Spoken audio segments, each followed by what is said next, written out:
Lately, Yu-Gi-Oh! Has been expensive to play, with necessary staples and engines costing anywhere from $100 to a single card, or up to $400 for an engine. And with all the debates on competitive Yu-Gi-Oh!, it leaves the question to be unanswered. Can you still compete on a budget?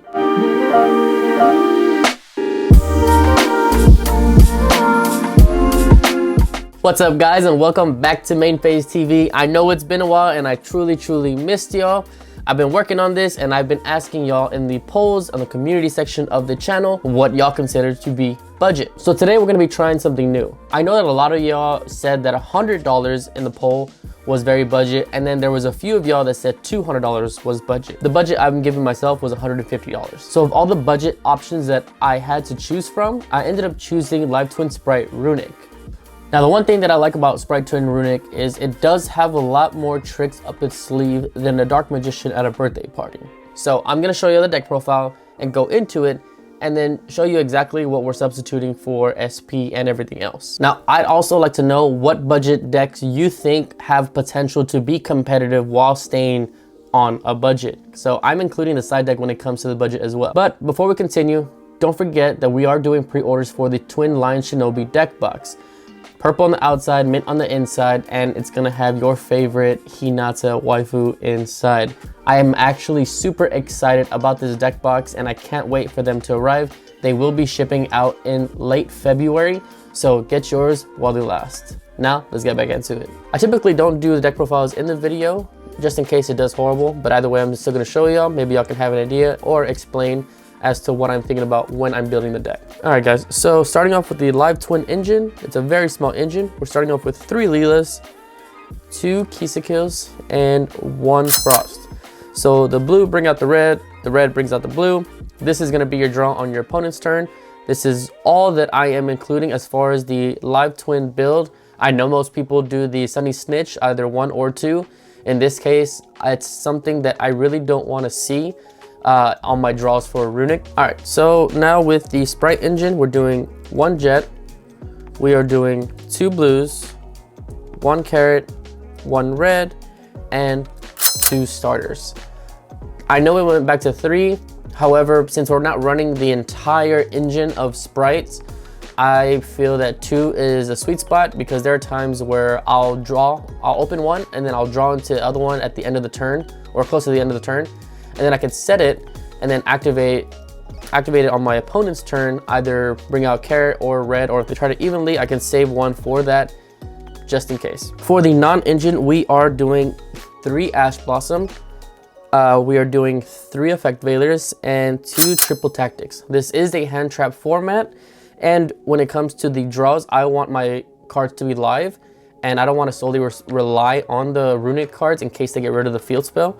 So Effect Veiler is absolutely nice along with Ash Blossom. I know most of the time people are putting these in the sides and then siding them in, but I feel like that Runic cards can't break a board by themselves nor prevent it, especially if you don't have the field spell and you're going second. Talents is, like I said, hand trap format. This helps you draw. All of these have been reprinted. Ash has been a common, Effect Veiler is a common, Talents is now a super because of the Rarity Collections reprint. Now for the Runic engine. So we are doing 2 Fountain, 3 Tip, 3 Freezing Curses, 3 Destruction, 3 Flashing Fire, 3 Slumber, 1 Smiting Storm, and 1 Dispelling. I'm hesitant about the Dispelling, but I'm only doing 1. I know this is a draw format, so guaranteed people are adding cards to their hand from their deck, but potentially us sniping it, which is fine. Smiting Storm is also nice. Sometimes it can be the last thing that you need to deck them out, because initially that's the goal, is out-resource them and deck them out, so that way they can't play at all. All right, so for the extra deck, we are gonna be running 2 Hugins, 1 Gary. We're also going to be running 2 Gigantic Sprites and 1 Sprite Spin. Sprite Spin is going to help us get to our Live Twin cards in case we don't open any up, or in case for whatever reason they actually stop the normal summon. Then we are running the 2 Leela. We are running 2 Kisakill, 1 Trouble Sunny, and then 1 Muckracker for protection for the Fiends Also, it's also great to bring back the twins in case you have no more in the extra deck, but other than that, it's pretty decent. Then we have Modern Masquerena, one Unicorn, which is technically our Little Knights, and then the one Nightmare Griffin. This stops your opponent's special summon monsters that are not linked from activating their effects on summon. Now for the side deck, we are going to be running 3 Ghost Bell because Labyrinth is a thing, and so is Fire Kings. Droll, because everybody is playing into Droll these days. You have 1 Smashers, 1 Called By, 1 Red Resonator for time. We have 3 Cosmic Cyclones and 3 Spooky Dogwoods for time, because a lot of people don't know when to scoop up against this deck, which will cause your games to go on forever. And if that's the case, this is the safest bet. I typically don't like winning with time, nor am I an advocate for it. However, I am being realistic when I say that this deck can play into time because you don't get a battle phase and you can't attack your opponents. But let's go ahead and head out to locals, pack everything up. But before we head out, go ahead and like, subscribe, and don't forget to comment below your favorite budget deck. What you think would be a good budget deck option in today's meta.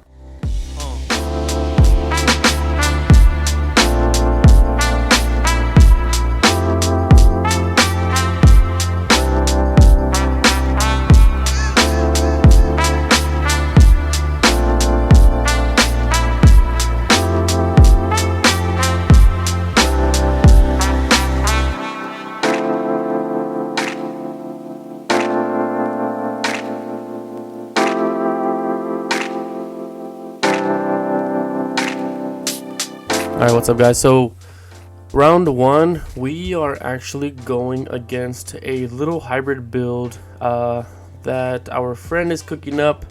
It was actually Horus Therion. We opened up the twins, so with that, that's always a good thing. If you open up the twins, you're guaranteed at least a decent board. Right here, I'm going to rip the sarcophagus because he already has the witch, so Wanted is kind of dead unless he has another witch. And the Called By, which definitely does help us play around certain things.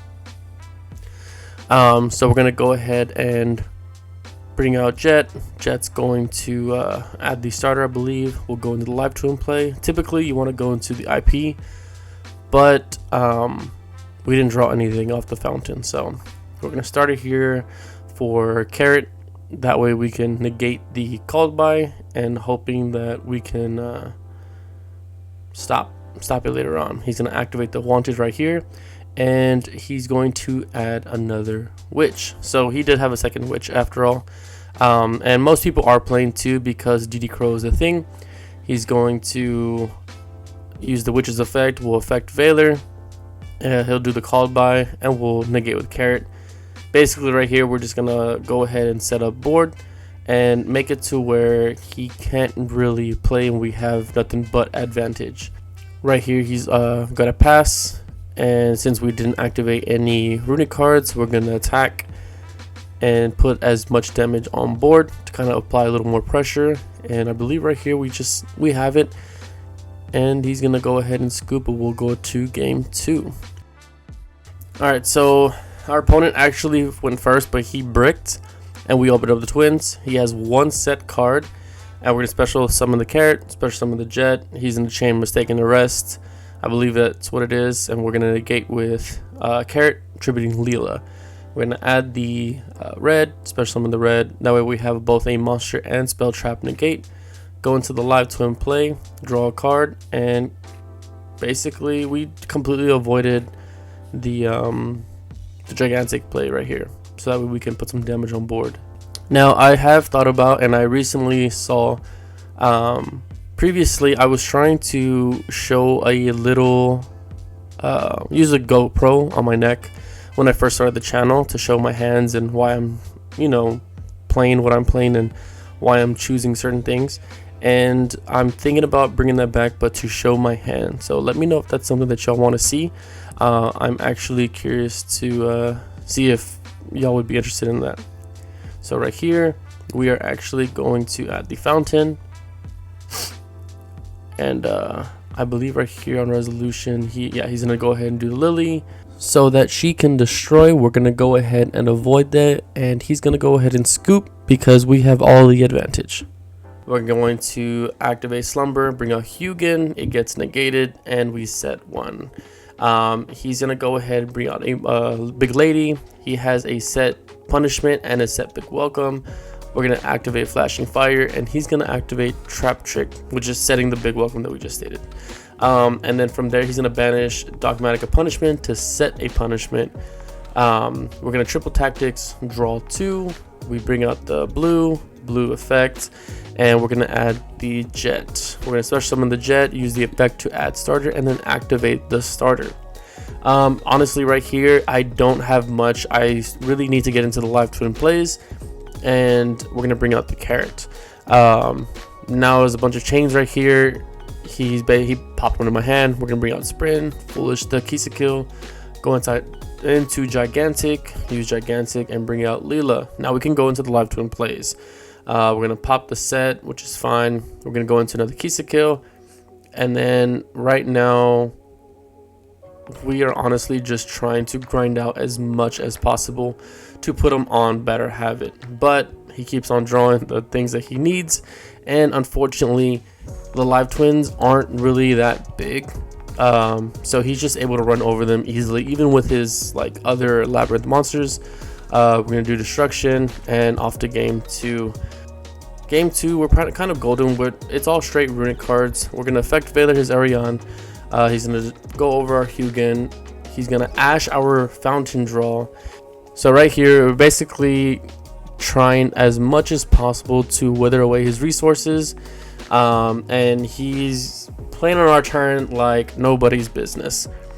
It's kind of difficult because he's just poking for game, and it's just nothing but big bodies. So if I can get rid of these big bodies, then we should be okay. Unfortunately, every time we do something, he has an Ash or the Big Welcome to bounce the card back.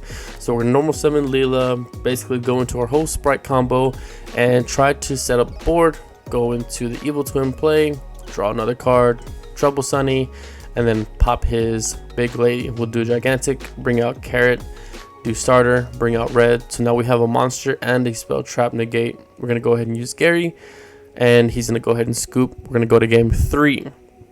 Game 3, he sets 4 and passes. In draw phase, we're gonna add the Fountain. We'll do Destruction, pop, and we got rid of one of the ladies.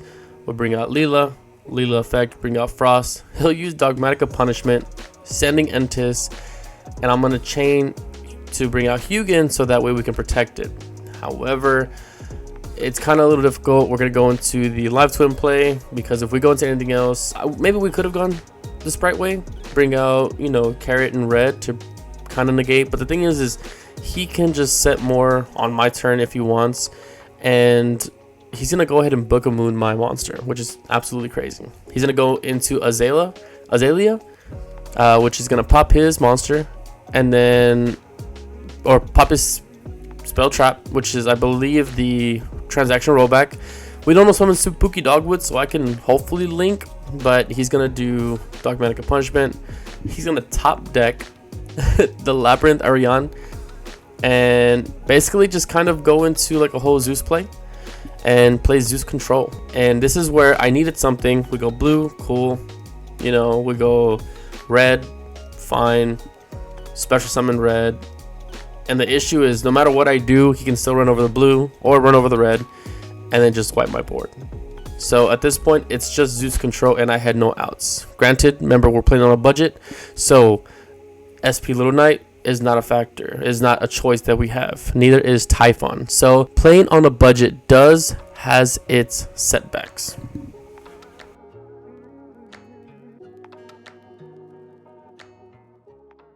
So we're gonna go ahead and game 1 go into the live twin play. Our opponent actually is just starting, and he made it aware in the beginning, like, hey, this is my first locals, this is my first match, you know, I'm not too familiar with it, and which is fine. I completely respect it. And so we're also trying to help him learn at the same time on certain interactions, actually. So we're actually going against Fire King, and then he chose Fire King as the first deck because the structure decks, of course. And then he talked about how he realized how expensive it is. The wanted package was $300-400. Don't forget the witches, and then just when all the new stuff is coming out, and I literally told him, yo, this is literally why I'm recording this video or the matches, because I'm playing on a budget right now. I'm actually shooting a video to show that, to prove a point, whether you can or cannot win with expensive cards. And as of right now, it's not looking too good. So I'm gonna go ahead and negate his witch right here, and then banish top 2, which I hit 2 Karen, which is, I was like, yo, what the hell, 2 Karen? That means he has 1 left. Typically I want to hit the Garunix, but it is what it is. I can't complain. And then right here, I'm gonna go ahead and pop the set original Sinful Spoils, and then draw a card off a key skill. So he's gonna go into Lingaribo, and then basically he can't really do much. He has a Skyburn in hand and the Ponix. I'm gonna normal summon the Frost, special summon the blue add Jet add starter. At this point, I will make it aware that I did make some changes. Now, I did keep it in the budget. I did not go crazy. I did not. I basically took out 1 starter, added 1 Jet, which I guess the difference was about $5 or so. And then I did take out the effect veilers. I put in evenlies. And I took out the Ash. I put it in the side because the Fire King can use it with the Hida. And I'm trying to think of what else. However, but anyway, I'm gonna negate the Sanctuary with the Carrot, and I'm gonna destroy it so that way he can't place the field spell, because we already know once you get the field spell going, then it kind of gets a little more difficult. We're gonna use IP because he's trying to pop it with the Skyburn. Go into Griffin, and then use Leela. Go into Kill, draw for turn. Go into blue, bring out Abomination, and basically kind of just overpower and attack for game. Alright, so game 3, as you can see, I kind of forgot to hit record in the beginning, so I apologize for that. I could not do too much, but he's going to start with the Witch, sending the Flambirch to special summon, then using her effect on summon to set. He's going to tribute for cost, and I'm explaining, hey, this is what it means, like tribute for cost so it can special summon. Basically, so at the same time letting him know, like, all right, where the semicolon is at, anything before that is all cost, so you have to move that before you ask for a response. And the same thing with the opponent. We're gonna negate with the Carrot, and then he's a normal summon the Arvada. So Arvada, I believe, is 18. I think we do have some big booty, so he can only pass. He just put up a monster, and from here I'm really contemplating on whether I want to use the gigantic effect, because I want to go into the Link 4s. But I also want to put some damage on board, right? So it's like, okay, 32, I can attack into Arvada. I checked his grave to make sure he didn't have another target. So I am going to attack for the 32 over the 18, swing with red and Carrot, and then I'm going to use the Fountain, activate gigantic, bring out Frost, link into Kill effects, bring out the blue, go into Leela effect, bring out Kill, and draw a card. I'm gonna set 1, basically just pass. So right now we're out resourcing him, and I low-key, I do feel bad, but I was letting him know, like, the more you practice, you know, which is absolutely insane, like the more you practice, the better you get, the more interactions you learn, because that's how I learned. And he top decked the Ponix. I negated the Ponix, of course, because, you know, we basically just we have a game on board. But very cool dude, and I'm glad that there's more players that are actually getting into the game, which is pretty nice. And I'm glad I was able to help him as much as possible, to be honest. So round 2. Alright, so game 1, we're going to use Runic Tip in the draw phase, search the Fountain. We're going to banish 1 off the top of his deck. And then we're going to go ahead and move to main phase. We're going to activate the Fountain. We're going to go ahead and summon the Hugin with Flashing Fire. And then it's going to do it's going to be a Chainlink 1 Fountain, target 2, Chainlink 2 Hugin, discard for cost. The reason why I did this was because I wanted to chain block the Fountain from getting Ash, because drawing 2 is better than drawing none, and I think I only have maybe one other card in my hand that I can use as far as the runic plays. So we're going to special summon blue. Blue can't add because we're under Droll. So from here, we're going to link it to Sprint. Sprint's gonna foolish one of our live twin cards. Now, I know what you're thinking.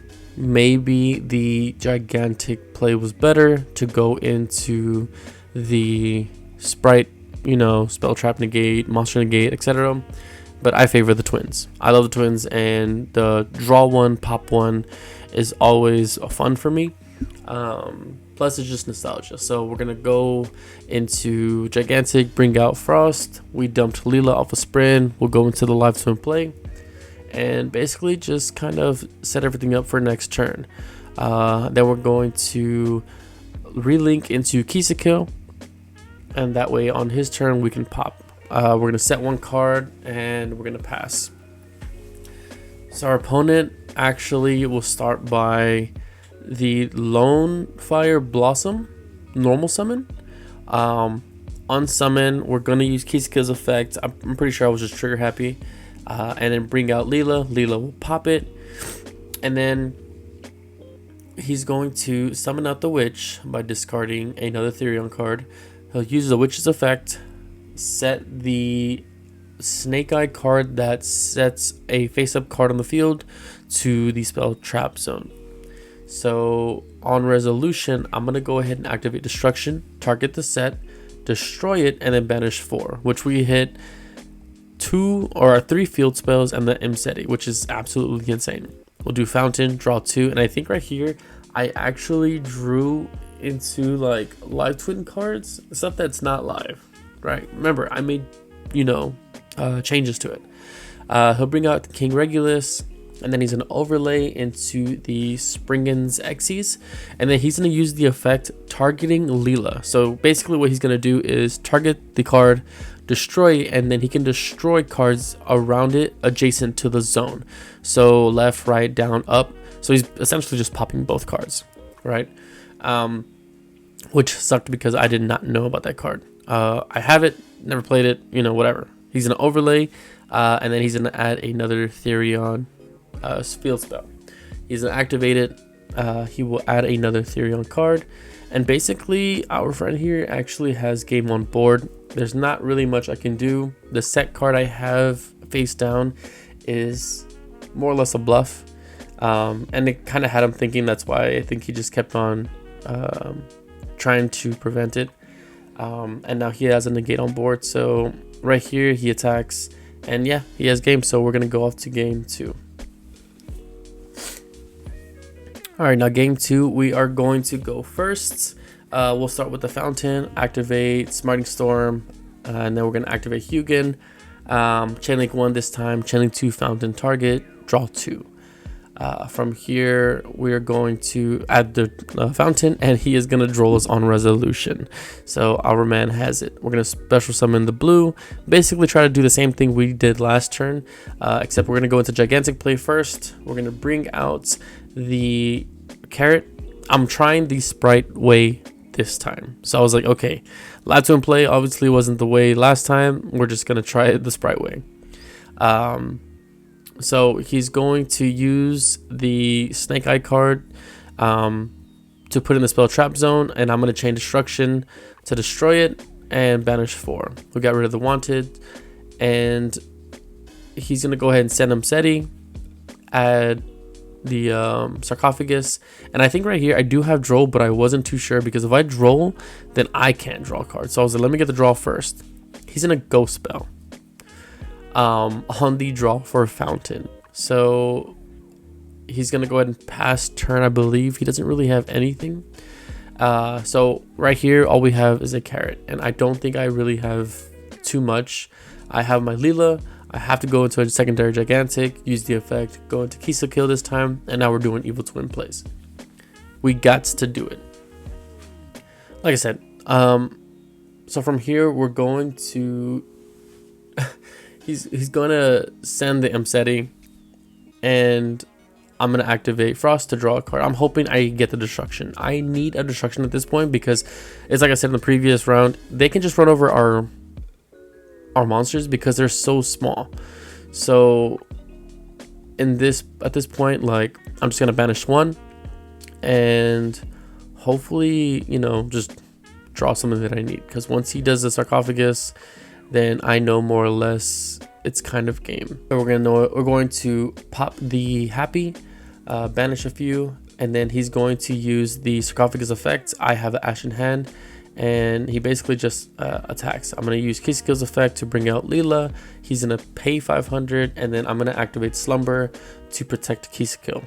And then on next turn, we're going to special summon the red, normal summon Leela, or use the Kisakill effect, bring out Leela, go into the live swim play.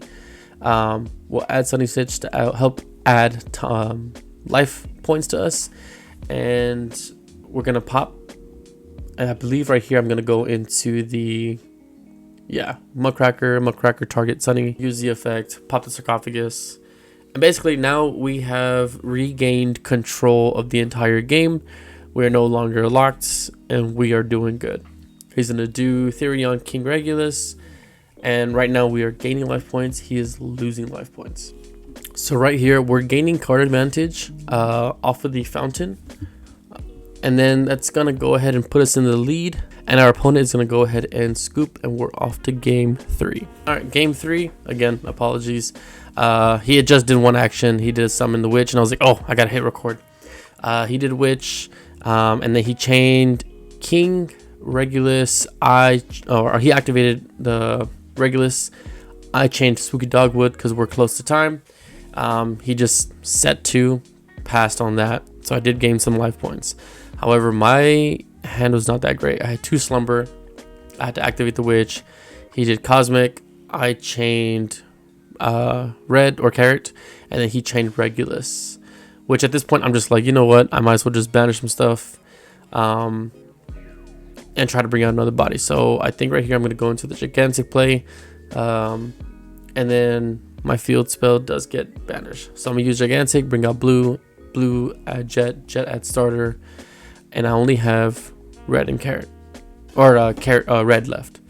So we're going to bring out red, and at this point it's not looking good. He's going to attempt to set the gigantic in the spell trap zone. I'll chain IP. We'll do unicorn. I'll discard the secondary fountain to shuffle back the Regulus, and right here honestly he could just beat over. We are on top deck mode, and we don't have it. So our opponent basically has more advantage, and that is completely just game. So we're not looking good. Our first loss of the sneak peek day, and it is what it is. So the last 2 matches were against Sky Striker and Vanquished Soul, and we won both, ending the sneak peek tourney with an X1 record and a total record of X3. So can you be competitive with a budget? The answer is yes. You can be as competitive as you want, but every deck has its limits, and if you wish to pass this limit, you do have to fork over some money. Now, don't be discouraged by a few losses. Use them as stepping stones to improvement. Spend that money if you want to, and until next time, we'll see you for Locals Experience.